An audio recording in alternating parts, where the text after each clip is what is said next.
আচ্ছা, জীবনে কখনো কোনো মৃত ব্যক্তিকে গোসল করিয়েছেন?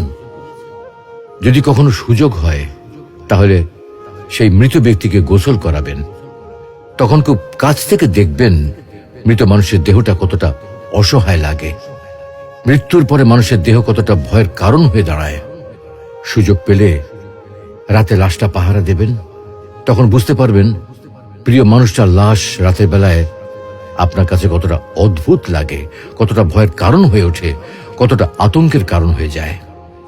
সুযোগ পেলে মৃত ব্যক্তির শরীরে একটু হাত লাগিয়ে কিছুক্ষণ তার স্পর্শ নেবেন। আপনি তখন উপলব্ধির সুযোগ পাবেন এই পৃথিবীতে বিশাল প্রভাব প্রতিপত্তি মৃত্যুর পরে কতটা নির্যাতনের রূপ নেয়। সুযোগ পেলে আপনজনদের লাশ কবরে নামাবেন খুব আগ্রহ নিয়ে।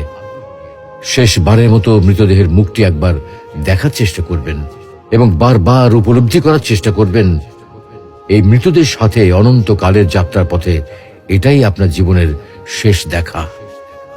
সুযোগ পেলে মাঝে মধ্যে কবরস্থানে গিয়ে নীরবে কিছুক্ষণ দাঁড়াবেন। এরপর মনে মনে চিন্তা করবেন জীবনের লাভ ক্ষতির হিসাব। এই মৃত মানুষগুলো এই পৃথিবীতে কি করে গেছেন, কাদের রেখে গেছেন, যাদের রেখে গেছেন তারা কি কখনো এই মৃত মানুষগুলোকে স্মরণ করার জন্য কবরস্থানের আশেপাশে একটি বারের জনকে দেখতে আসে? আমাদের জীবনটা বড় অদ্ভুত, বৈচিত্র্যময়।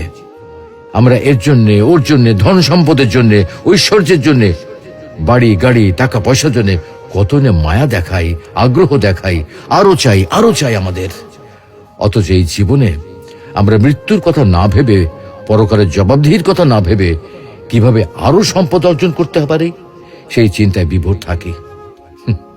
হায় রে জীবন, এখনো সময় আছে, ফিরে আসুন মহান রবের দিকে।